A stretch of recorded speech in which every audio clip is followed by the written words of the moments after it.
What makes a great resume and a great cover letter? What's important to know is that these are marketing documents.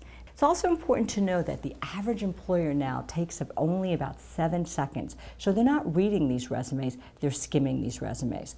So they need to know right off the bat how you add value. So here's a great example of a recent alum's resume. It's 1 page, although 2 pages would be fine. This person has their contact information. They are then listing their education, although it's possible to put the education at the bottom. You need to ask yourself, is it my education that's more marketable, or is it my experience? This is also a good resume because rather than just a mini job description in the experience section, this former student is using what we call accomplishment statements to describe his experience. Basically 3 criteria. You want to begin with a nice strong action verb, and in our resume writing handout we have a list of 100+ action verbs. Then as you write each of your sentences or phrases, you want to say to yourself, so what?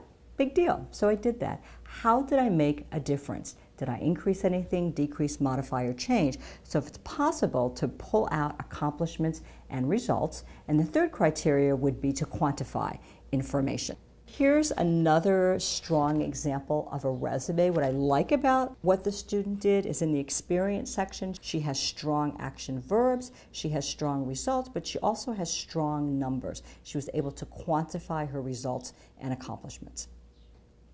In terms of cover letters, it's important again to know that this is another marketing document, relevant, should be 1 page, and should be a highly customized document.